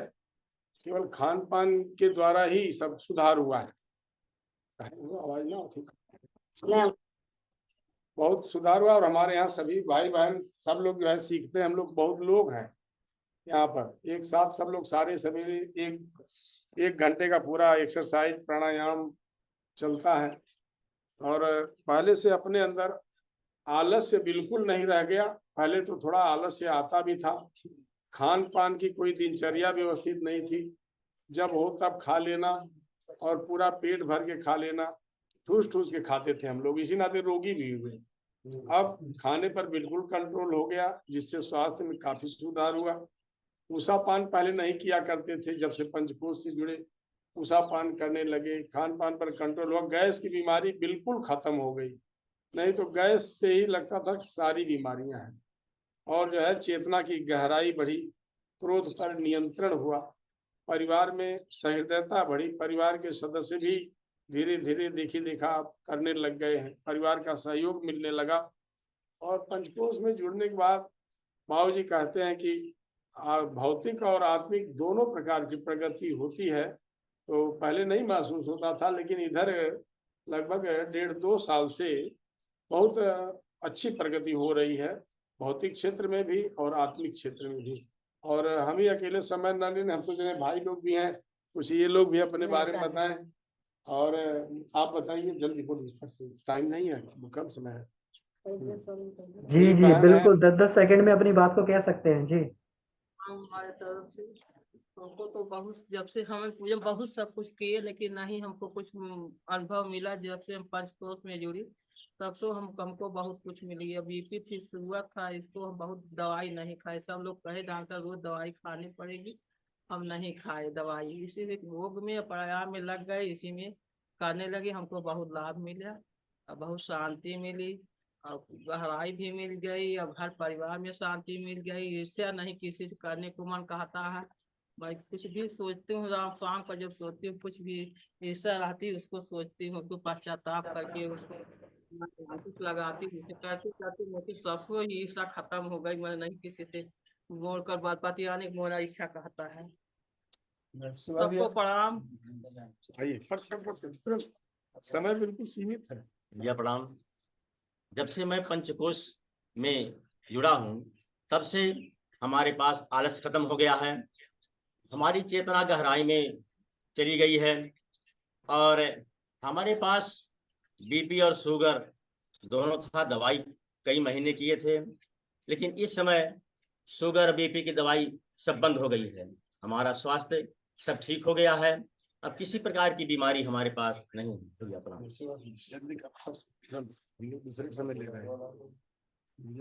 बहुत प्रणाम। हमारे पास भी बीपी शुगर था, अब दवा खाते हैं, नॉर्मल खाते हैं, लेकिन सब कुछ नॉर्मल है और सब कुछ हमारा ठीक रहता है, स्वास्थ्य सही रहता है, सब सही है। जल्दी आओ, जल्दी आओ, तुरंत तुरंत। एक मिनट से बाबूजी प्रणाम। हमारे हाथ पैर में बहुत दर्द था, सांस पकड़ता था, सब खत्म हो गया। जब से मैं हूँ प्राणायाम में, बहुत आराम कर रहा है, शरीर भी हल्की हो गई। ये हमारे यहाँ हनुमान जी है भैया, हमें हर हाल में प्रसन्नचित्त रहते जी को सादर प्रणाम। जब से हनुमान बन गया, मन को हन डाला, तब से मेरे आत्मबल बढ़ गया है और सब में भगवान को देखता हूँ। दयालु बन के, दयालु जो आज की सेवा में लगा देता हूँ, दयालु बन जाता है और निरोग हो जाता है। ईर्ष्यालु बन के इंसान जलता है, शोषण करने वाला खोखर होता है, पोषण नहीं होता। सभी भाइयों को प्रणाम। बहुत अच्छा चल रहा है भैया हमारे यहाँ पंचकोश की साधना। डेली लोग आकर के, अब तो भीड़ बढ़ गई है, कुछ लोग मंदिर में रहते हैं, कुछ लोग बगल में, 2 जगह करना पड़ता है। संख्या बढ़ती चली जा रही है और मैं यही चाहूंगा कि सभी लोग इसी तरह से बिल्कुल पंचकोश के लिए लग जाएं और जो है आगे बढ़े। जो है अब बाबू जी का एक चीज हमको याद आता है, बाबू जी ने एक कहा था कि गुरुदेव के पास जब गए तो गुरुदेव ने किसी काम के लिए भेजना था कहीं पर, तो बाबूजी ने कहा कि छुट्टियां हमारी खत्म हो गई हैं और अब कोई छुट्टी नहीं है, मेडिकल बचा हुआ है। तो बाबूजी ने कहा कि मेडिकल ले लो, बाबूजी से कि मेडिकल ले लो। तो गुरुदेव ने कहा कि मैं बीमार तो हूं नहीं कि मेडिकल ले लूं। तो गुरुदेव ने कहा कि तुम बीमार नहीं हो, पूरा राष्ट्र जल रहा है और बीमार है। तो ये हम लोगों को बहुत गहराई सोचने की जरूरत है कि पंचकोश के माध्यम से आज आप लोग भैया जो लगे हुए हैं, ये विस्तार हो रहा है, देश विदेश तक जा रही है सब खबर। इससे बहुत काफी प्रगति होगी, बहुत सुधार होगा। और मैं यही भगवान से प्रार्थना करूंगा कि आप लोगों को शक्ति सामर्थ्य दे, इसी तरह से हम लोग आप लोगों के पीछे मशाल लेकर के चलते रहें। बस इसी बातों के साथ धन्यवाद। बहुत बहुत आभार भाई साहब। अभी तो यही लग रहा है कि आप आगे मशाल लेके चल रहे हैं और हमें आपके पीछे चलने की आवश्यकता है, क्योंकि आपके पास प्रैक्टिकल अनुभव है। तो इसी तरीके से हम अपने क्षेत्र में जो है गुरुदेव के इसको हम लोग ये ले जा सकते हैं और सबको जो है ये अध्यात्म का लाभ दे सकते हैं। उमेश जी भाई साहब, आपको बहुत बहुत आभार, बहुत बहुत धन्यवाद। इसके बाद में इसमें जगदीश जी हैं, आप अपना हैंड रेज कर दीजिए, मैं आपको अनम्यूट करने की कोशिश कर रहा था। जगदीश जी,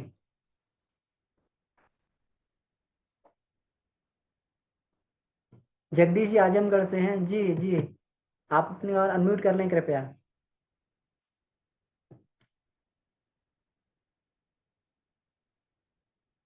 हेलो।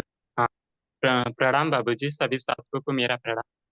पंचकोश साधना से जो लाभ तो अभी हम लगभग 2 साल से कर रहे हैं, इसमें जो है कि ये लाभ मिला है कि जो है कि शारीरिक और मानसिक जो मतलब बीमारियां थी वो तो धीरे धीरे दूर हो रही हैं, लेकिन उसके साथ जो है कि अभी अवरोध, बहुत सारे साथियों ने बात किया कि अवरोध होता है, तो ऐसा हमारे साथ भी होता है। लेकिन अवरोध के साथ साथ एक जो नई दिशा मिलती है वो पिछले वाले साधना से बहुत ज्यादा अच्छी होती है। उसके साथ क्या होता है, जैसे मान लीजिए हमने जप किया, तो जप के साथ साथ उसमें क्या है कि आगे क्या करना है। जैसे मान लीजिए कि आपका गायत्री जो है, गायत्री के जो मंत्र है, उसके प्रत्येक मंत्र अक्षर के हमें क्या ज्ञान होना चाहिए, इसके बारे में आगे मिलता है। ठीक इसी प्रकार जो है कि ये तो समझ में आज आ गया है, अब आ गया है कि ये तो आत्मा की यात्रा है। इसमें हमें जो है कि गिरना भी है और उठना भी, और लगातार चलते रहना। हाँ, और जो कि नवयुग का जो गुरुदेव ने लिखा है संविधान, कि हम ईश्वर को सर्वव्यापी और न्यायकारी मानकर उसके बनाए हुए नियम पर चले। इसमें ये चीज है कि जो है कि ये तो हमसे लगभग 50% हो जाता है। और जो है कि हम अपने शरीर को भगवान का मंदिर मानकर आत्मनियमितता और नियमितता द्वारा आरोग्य की रक्षा करेंगे। इसमें जो है कि ये तो लगभग हो जाता। पहले तो ये भटकाव था कि ये मंदिर है वो मंदिर है, लेकिन अब ये धीरे धीरे दूर हो रहा है। अच्छा, अभी जो है कि युग की बात है, जो कि सभी लोग गुरुदेव का नारा है कि हम बदलेंगे युग बदलेगा। नहीं, इससे पहले हमें अपने ऊपर ध्यान देना है कि हम सुधरेंगे और हम बदलेंगे। इस फिर जो है कि बात आती है, ये जो हमारा पंचकोश है, अब धीरे धीरे समझ में आ गया है कि 19 टूल्स जो होते हैं उसको करते करते जिसमें मेन फोकस करना है, उसमें जो है कि आपका स्वाध्याय। स्वाध्याय का जो है कि ये अपना जितना हम उसमें डीपली सुनते हैं, उसकी गहराई जितना हम स्वाध्याय कई बार एक ही चीज को पढ़ते हैं, तो उसमें स्वाध्याय का मतलब होगा कि गुरुदेव ने जितना कुछ लिखा है उसको हम अपने अंदर मतलब घोल के उसको पी जाए, तो जो है तब हमारी साधना सारा कुछ समझ में आता है कि हाँ कुछ हो रहा है। नहीं तो इसके पहले हम पढ़ के बंद कर देते थे, तो ये समझ में, उसको अगर हम पचाए नहीं, अपने जीवन में अप्लाई नहीं करें, तो ये समझ में नहीं आता। बस हम अपनी बात कहीं पे विराम देंगे। सभी साधकों का धन्यवाद, सब बाबूजी का धन्यवाद कि यहाँ से हमको सीखने की बहुत सारी मिलती हैं, आध्यात्मिक और भौतिक दोनों क्षेत्रों में। अभी तो हमारा भौतिक क्षेत्र में कुछ भी डेवलपमेंट नहीं हो पा रहा था, लेकिन अभी धीरे धीरे इसमें विकास होना शुरू हो गया। बहुत बहुत धन्यवाद। जी जी भाई साहब, बहुत बहुत आभार आपका। तो इसी तरीके से आगे बढ़ते हैं। आप युवा हैं, आपके पास बहुत सारा समय और आपके पास ये भी है ना, मार्गदर्शन भी है। तो आप इसी तरीके से आगे बढ़ते रहें। आगे शशिकला दीदी हैं अतरौलिया से। दीदी आप अपना अब मैं आपको वीडियो स्टार्ट करने के लिए और म्यूट अनम्यूट करने के लिए दे रहा हूँ ये। आप कृपया अपने आप को अनम्यूट कर लीजिए दीदी शशिकला देवी। दी आप अगर वहां पर हो तो अपने आप को अनम्यूट कर लें कृपया। हाँ, इसमें हम पहले से ही जो है वीडियो का नोटिफिकेशन भेज देते हैं, तो कृपया अपना वीडियो ऑन कर लिया करें, तो अलर्ट रहेंगे तभी बात बनेगी जी। कहीं को होता जी आपके 2 डिवाइस चल रही है, एक को बंद कर लीजिए। प्रणाम, आवाज जा रही है भैया? हाँ 2 डिवाइस चल रही है, एक को बंद कर लीजिए आप। सभी को प्रणाम, बाबूजी और माता जी को प्रणाम। जी दी प्रणाम दी। जी भैया, पंचकोश में जब से जुड़े करीब 2.5 साल हो गए होंगे।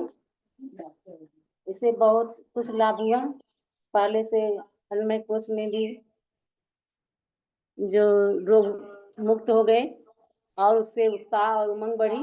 पहले से ज्यादा देर तक नहीं बैठ पाते थे, अब तो बैठ लेते हैं पूरे घंटे तक। और साहस जीवनी शक्ति भी बढ़ी। कार्य करने में घबराहट होने लगती थी, अब वो कैसे करें, अब तो घबराहट नहीं रहती है। ये भी आवाज साफ जा रही है? जी जी भाई साहब, जी दीदी जा रही है बिल्कुल एकदम। जा रही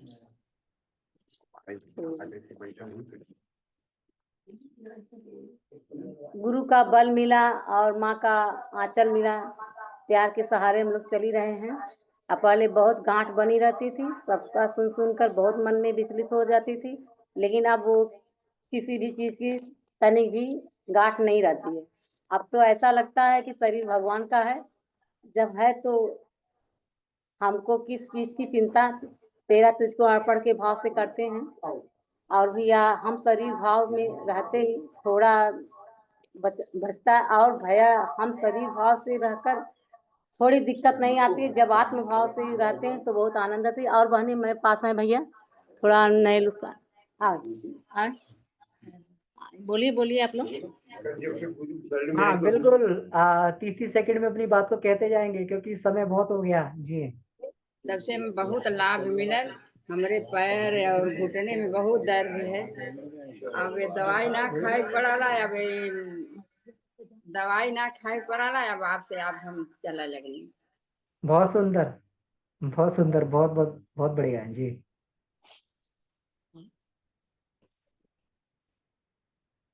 गुरु जी, माता जी को प्रणाम, सभी साधकों को प्रणाम। हम जब से पंचकोश से जुड़े हैं, सब दुख दूर हो गया है। हमें दवाई भी नहीं खानी पड़ती। हम प्राणायाम, योग प्राणायाम सब करते हैं घर पे भी और यहाँ सबके साथ भी। जब से पंचकोश से जुड़े हैं सब सही है, घर परिवार में भी शांति है। धन्यवाद। बिल्कुल, बहुत सुंदर दीदी। प्रणाम सभी को। ठीक है, धन्यवाद दीदी। देखिए आप इतने लोगों को अपने साथ में लेके चल रहे हैं, ये जो है कोई सामान्य बात नहीं है। तो ऐसे ही हम लोग आगे बढ़ते रहें पूज्य गुरुदेव के और बाबूजी के प्रत्यक्ष मार्गदर्शन में आगे। आदित्य भैया, जी आदित्य भैया से निवेदन है। जी भैया।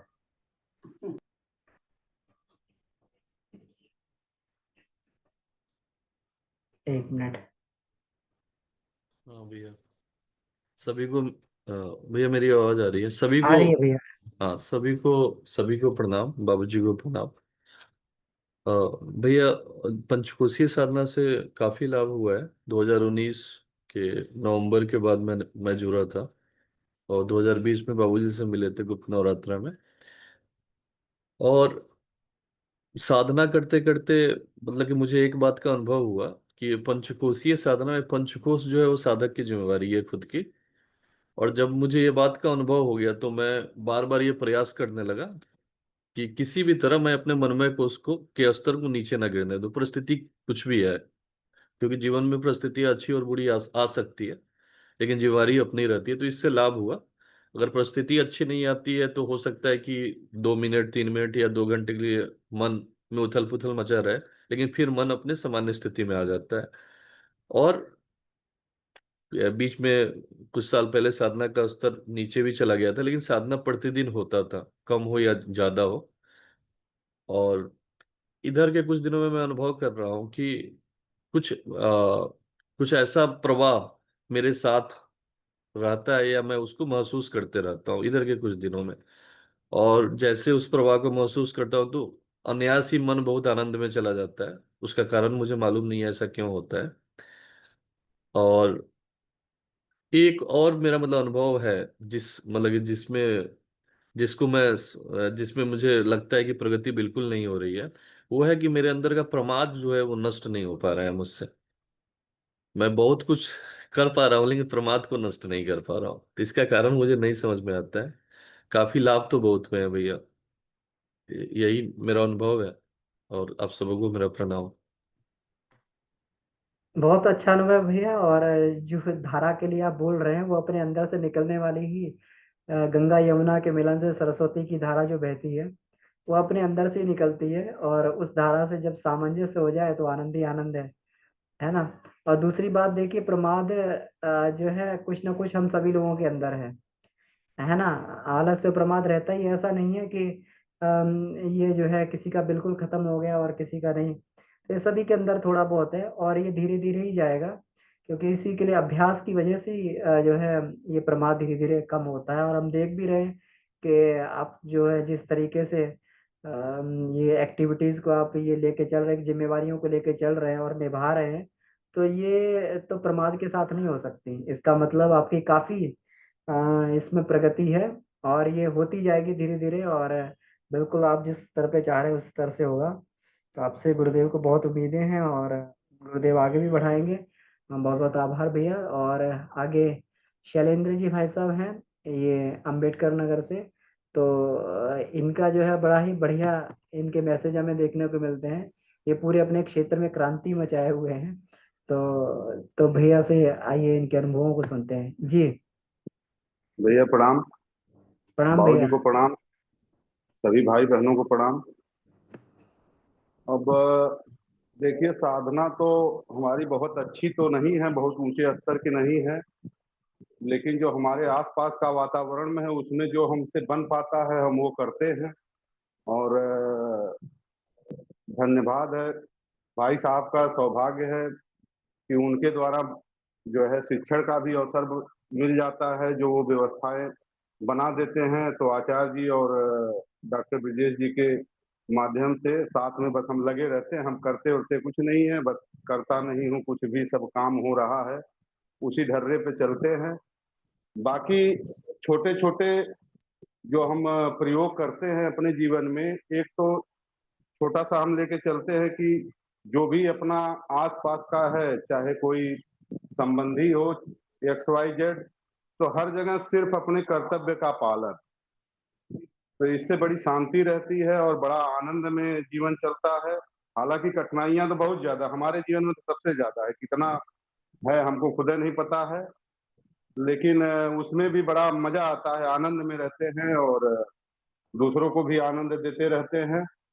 तो यही छोटा सा हमारा है। बाकी गुरुदेव की कृपा से सब चल रहा है, बाबूजी के सानिध्य में, भैया जी के सानिध्य में। इसी के साथ धन्यवाद, प्रणाम। बहुत बहुत आभार भैया। और जो आप ये कह रहे हैं कि ये कर्ता भाव का नष्ट हो जाना, कि हम तो कुछ नहीं करते हैं और बाकी सभी ये जो है अपने आप होता चला जाता है, ये ज्ञान विकसित करने में साधक को बड़ा समय लग जाता है ना। और व्यवस्था बनाना ये बहुत बड़ी बात है। कहते हैं ना कि हनुमान भक्त केवल माला घुमा ना पाए। माला तो घुमाते हैं, लेकिन माला के साथ में प्रैक्टिकल भी बहुत करते थे वो, है ना, सेवा का प्रैक्टिकल। तो ये दोनों चीजें आप में दिखाई देती हैं, और आपकी आध्यात्मिक प्रगति बहुत तीव्रता से हो रही है। तो ये परिलक्षित भी होता है। दूसरों को साथ वही लेके चल चल सकता है जिसके अंदर खुद कुछ प्राण बल हो, है ना। तो आप ये कर रहे हैं, और आगे भी आपकी प्रगति बहुत होती चली जाएगी। तो ऐसा बिल्कुल गुरुदेव का संरक्षण और बाबूजी का मार्गदर्शन हम लोगों के साथ में है। अब मेरा निवेदन है, हरिकेश जी भाई साहब हैं आजमगढ़ से, तो इनके अनुभवों को हम लोग सुनते हैं जी। जी भाई साहब, अपने आप को अनम्यूट कर लीजिए।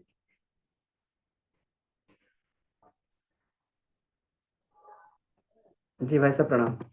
भैया प्रणाम। आवाज आ रही है? बिल्कुल आ रही है। हाँ, हमारी तरफ से सभी भाई बहनों को प्रणाम।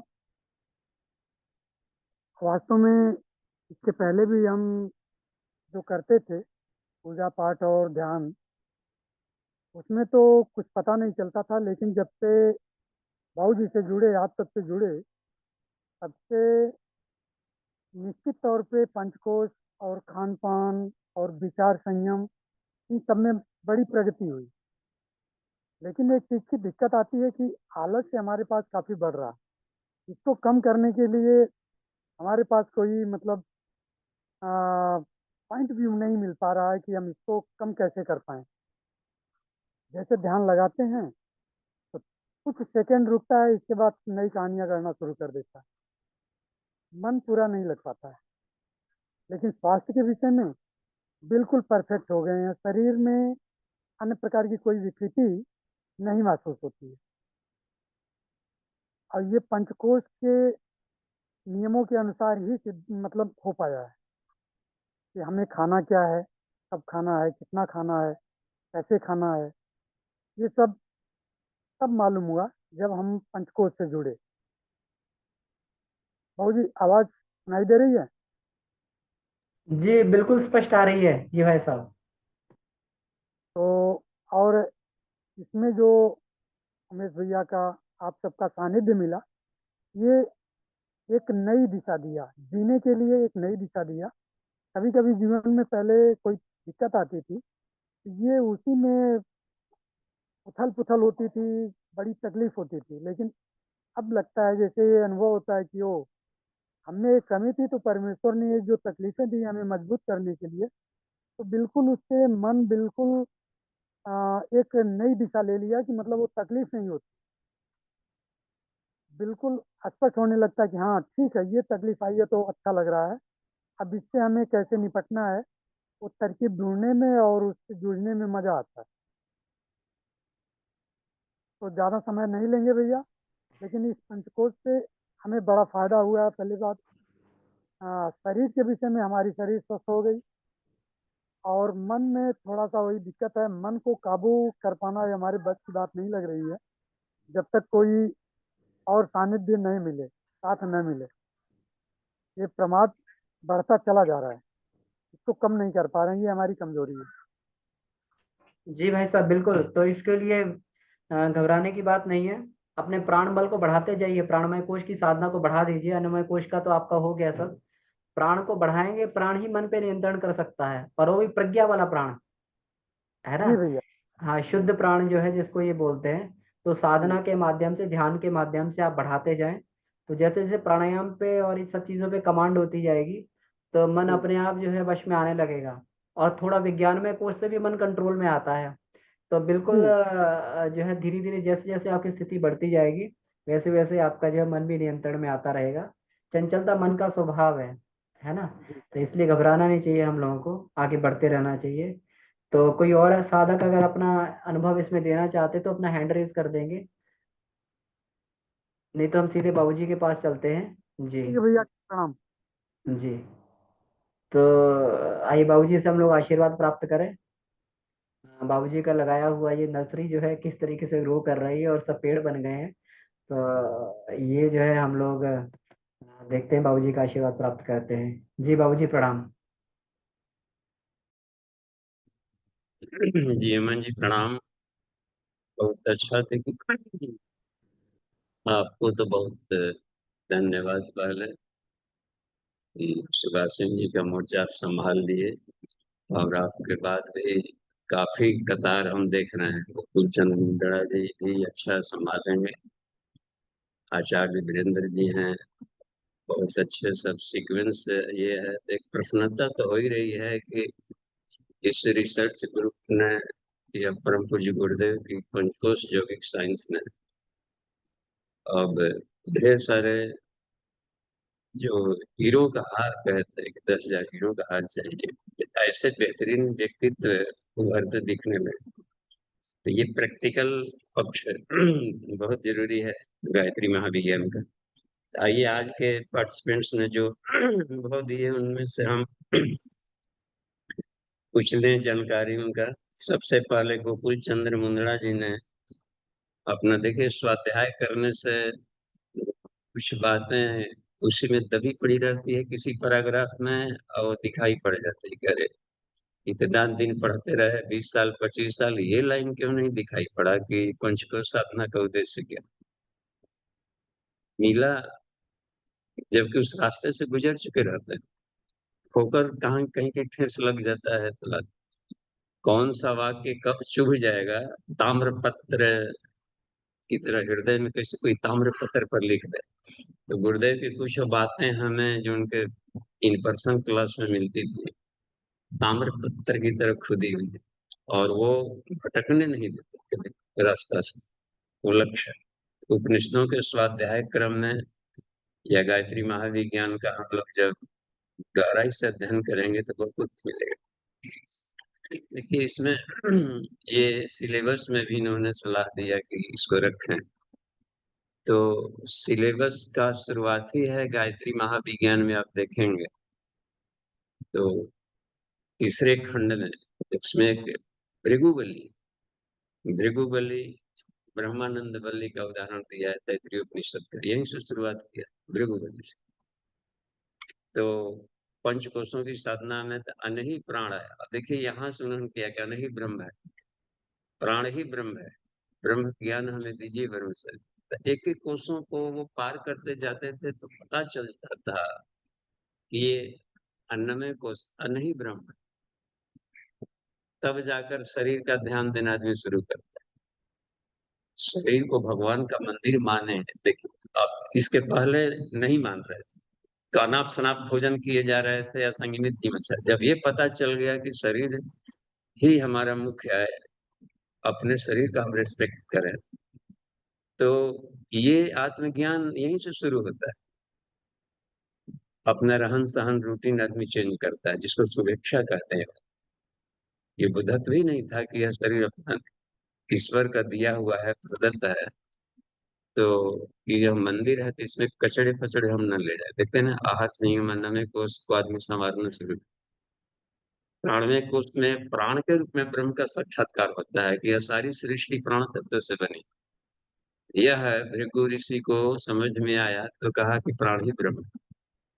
आगे चल के देखा कि प्राण ही ब्रह्म है, लेकिन हमारा जो आशक्ति आ जाता है रूप रस गंध शब्द स्पर्श में, पंच तत्वों की सूक्ष्म तन्मात्राओं से आशक्ति, यह साधना जो पूरी किए तब अनुभव में आया कि आत्मा बहुत ताकतवर है, वह किसी बंधन में रहने वाला नहीं है, ये सारे उसके मनोरंजन के, ये फीलिंग होना शुरू होता है। आत्मलाभ कहा जाता है उस स्थिति में कि हमें विज्ञान में को उससे अस्तित्व प्रज्ञता लाता है। तो लाभ मिल गया, इस संसार के वासना रूपी समुद्र में तैरने की कला मिल जाती है, बिल्कुल निष्प्रभ। फिर साधक के लिए वो बाधक नहीं बन करके, और असली लाभ आत्मा को यही देता है। और कल्याण कहा जाता है कब, चलिए उनका कल्याण कर दे। पांचों कोशों में से एक भी न रहे, आनंदमय कोश को जब अनावृत किया जाता है तब कहा जाता है कि असली लाभ अब मिला कि हम विषयानंद से भी परे हो गए और ब्रह्मानंद में आते। तो ये कक्षाएं ब्रह्मानंद बल्ली में भी है, तैत्तिरीय उपनिषद में। तो एक एक कोशों को जाने की बात है, तो हम लोग टारगेट एक उद्देश्य रहेगा सामने कि आत्म साक्षात्कार के लिए ही हम कर रहे हैं ये पंचकोश के साथ। तो बहुत बहुत धन्यवाद। अगला सब्जेक्ट सिलेबस और भी शानदार होते जाएगा। उमा दी का बेंगलोर से, देखिए इनकी साधना बिल्कुल निरंतरता बनी हुई है कि स्वाध्यायशील बनी रहती निरंतर। तो कहीं कहीं पर यह है तो स्वाध्याय इनकी लाइब्रेरी अपने साथ में बराबर रखना। कुछ भी हम पूछते हैं बीच में भी, जो इस तरह के साधक में जो स्वाध्यायशील है, तो उनके लिए हम 24 घंटे कभी भी लाइन जोड़ लेते हैं कि अभी क्या कर रहे हैं, ये वाली साहित्य पढ़े कि नहीं पढ़े, इसमें ये बात मिला कि नहीं मिला। तो इस तरीके से वो एक परिमार्जन ब्रेन का वॉशिंग चलते रहेगा। तो उस क्रम में ये साक्षी चैतन्य और विकसित होते रहे, तो ये बहुत ही बड़ी बात है। विपुल मिश्रा जी श्वेत केतु की श्रेणी में है। हम लोग ग्रुप में कहिए कि ग्रुप क्या कहिए, सारे ऋषिगण धरती पर आ गए हैं अगले भविष्य को संवारने के भिन्न भिन्न रूपों में। तो श्वेत केतु बड़ी सूक्ष्म बुद्धि के थे, वो हमेशा चेतना के लेयरों में परतों में खोए रहते हैं और उनकी बारीकियों पर अपना देखते रहते थे कि इसमें मैं क्या हूं, कितनी पकड़ बने। तो प्रगति शानदार है और बीच बीच में जो घसीट ले जाता है प्रवाह, तो इतना तो जरूर पता चलता है कि अपना मैग्नेटिक फील्ड थोड़ा और मजबूत करना। हवा का झोंका उखाड़ ले गया, इसका मतलब है कि नींव थोड़ी सी और स्टेबल हो जाए देश, तो उसमें सहने का, उसमें भी साक्षी चेतन बनाए रखने से यह बात बनती है। साक्षी चेतन से एक फायदा होता है कि हमें बांधता नहीं है संस्कार और उसमें से निकले। आगे चल कर देखते हैं मीना शर्मा जी का बहुत ही, देखिए शिक्षक ग्रुप में जो लोग भी जुड़े हैं तो उनका अच्छा लाभ मिलता है कि अच्छा प्रोडक्शन दे पाते हैं बच्चों के बीच में, और परिवार संचालन के साथ में ग्रुपों का भी संचालन तरह तरह का, जैसे कि योगा सेंटर का भी संचालन ये करना, कैसे करना और सेल्फ स्टडी बनाए रखना, ये व्यस्तता हमें आगे बनाए रखेगी। कंटिन्यूएंसी जो बोलती है, निरंतरता साधना क्रम को बनाए रखना। हम देखते हैं कि काफी चिंतन में एक ये आया हुआ है, एक परिष्कार काफी हुआ है सबका, जिन लोगों ने अनुभव दिया है तो उनके चिंतन बहुत सहज और सार्वभौम होते जा रहे हैं, तो ये हम प्लस पॉइंट। भारती भक्ता दी का देखिए कितना शानदार, ये अब उपनिषदों का अंग्रेजी में भी क्लास अब लेने लगे। उपनिषद को पढ़ा था कबीरदास ने रामानंद जी से अपने, तब जाकर कहा कि हृदय बीच अनाहत बाजे बाजे और मस्तक बीच फवारा। तो ये सब मतलब है कि ये सारे उपनिषदों को पढ़ाया होगा रामानंद ने, वो तो उपनिषद के विज्ञ थे और जीते थे। कहा कि नहीं, हम तो आप ही से दीक्षा लेंगे तो लेंगे। यह बात बनी, इसके लिए सारे के सारे उन्होंने बड़े बड़े पदों को छोड़ दिया था ब्राह्मण सभा के अध्यक्ष थे, केवल कबीरदास के लिए कि यह रत्न हमको जो मिल जाए तो उनको अपना सारा का सारा प्रभार दिया करने का। तो कबीरदास को उपनिषद पढ़ाया, इससे हनुमान जी से लग रहा है कि हनुमान जी कहीं स्कूल कॉलेज नहीं गए, लेकिन मुक्तिकोपनिषद हम लोग पढ़े हैं तो उसमें पता चल जाता है कि राम ने 108 उपनिषदों का एक एक लाइन पढ़ाया है हनुमान जी को और हृदयंगम किया, तब जाके तो आत्मिकी में सब लोगों को प्रवेश कराया। तो इनका अनुभव बड़ा अच्छा है। और ढाई आखर प्रेम का, इसमें एक बात आई थी जब अपना अनुभव शेयर कर रही थी, समय भी देखते चलते हैं, ठीक है, कि हम प्रेम सिर्फ व्यक्ति से न करें। व्यक्ति चूंकि मेन रहता है, ईर्षा द्वेष इन्हीं से बना रहता है, तो शुरुआत तो यहाँ तो करनी ही करनी, लेकिन जो दिमाग में चिंतन उठते रहते हैं, नेगेटिव थॉट कभी आ जाता है, कभी डिप्रेशन में आदमी साधक चला जाता है, या परिस्थितियां अनुकूल नहीं रहती, तो परिस्थितियों से भी प्रेम करें, विचारों से भी प्रेम करें। संसार के सारे विचार अपने विचार, परेशानी आ गई तो गायत्री माता के एक नाम है परेशानी, परेशानी नमस्ते। हे परेशानी, आपको प्रणाम है, आपका ड्यू रिस्पेक्ट है, क्योंकि आप बहुत सारा अनुभव और ज्ञान देके हमें जाएंगे।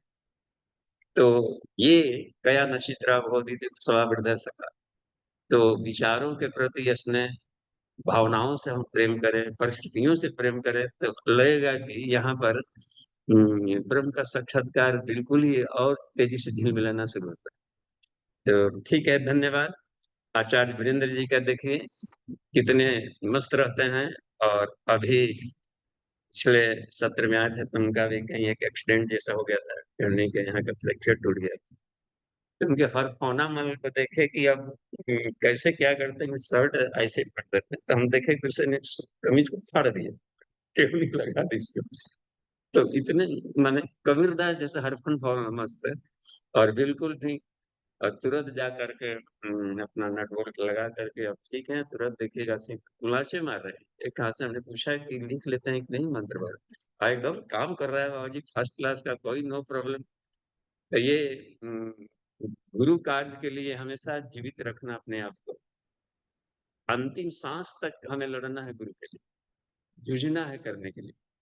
गुरु का ऋण चुकाते भी नहीं चुकता है, और जितने चुकाएंगे तो इसमें अहंकार जैसी बात नहीं है कि हमने गुरु का काम किया। हर चुकाना, हर गुरु काम में अपने को लगाना एक नया कर्ज बढ़ता है, क्योंकि ढेर सारे शरीर थे, गुरुदेव ने आपके शरीर को इस्तेमाल किया, एक और कर्ज बढ़ा, और इसमें अब प्रसन्नता और अनुदान मिलते जाता है इसमें करने को। तो हमें अंतिम सांस तक लगे रहना है गुरु कार्य के लिए। आगे चल करके देखते हैं उमेश यादव जी क्या संस्कृति शर्मा, देखिए तो यंगस्टर्स में कितने प्रणवान हैं और बोल्ड स्वभाव का प्रैक्टिकल करने में। तो ये एक जुनून है, तो ये जुनून कम ना होने पाए, टिल लास्ट डेस्टिनेशन तक नहीं पहुंच जाए। सबसे बड़ा होता है जोश न ठंडा होने पर ये करने का। तो नए नए जनरेशन के लिए, युवा पीढ़ी के लिए एग्जाम्पल बनना है, और स्टूडेंट्स लाइफ में विनम्रता और ब्रिलियंसी, ये दोनों कमाल की होनी चाहिए। ब्रिलियंसी भी चरम सीमा का और विनयशीलता भी चरम सीमा का, ये शानदार बना देता है स्वरूप। उमेश यादव जी का देखे अतरौलिया में कितने सब पुलकित थे, पूरे समूह। आप भी बोलो, आप भी बोलो, देखिए सब अपना अनुभव सुनाने के लिए, और सब योद्धा हैं, रथी महारथी थे, हनुमान जी भी थे पीछे के, और बहुत शानदार काम कर रहे हैं, दो दो जगह क्लास ले रहे हैं। तो एक कदम आप बढ़ाएंगे तो गुरुदेव 10 कदम बढ़ते हैं। इतना शानदार गुरु के संरक्षण में रह करके अभी नहीं जी लिया भरपेट और काम कर लिए तो ठीक है। निरंतर आप सबका स्वास्थ्य देखे, सबके सबके स्वास्थ्य में बीपी था, ये था, वो था, सब दवाई बंद है, कितने पुलकित थे। तो ये तो पता चला कि नहीं ब्रह्म, देख रहे हैं ना एक एक करने। तो ये हमें निरंतरता बनाए रखे, पहुंचना है अंतिम कक्षा के पार। शशिकला दी, जगदीश जी, देखिए जगदीश जी युवा साधक कितने शानदार, तो अपनी गति को बनाए रखें, और इस युवावस्था में जिन्होंने किया है, चाहे विवेकानंद रहे हो या गांधी जी भी रहे हो, जब स्टूडेंट लाइफ वहां पे गए हुए थे अफ्रीका में, तभी से अपनी क्रांति में पड़े रहे। श्री अरविंदो रहे हैं, तो सबने युवा में किया है। वो जो गुरुदेव भी स्वतंत्रता सेनानियों के साथ से लेकर के युवावस्था झोंक दिया तब साधना में। कहिए वहां से लेकर के आप 15 वर्ष की आयु में से, वहां से लेकर के 40 वर्ष की आयु तक सारा जवानी को झोंक दे आदमी तब साधना में, तो कितना कमाल की बात है।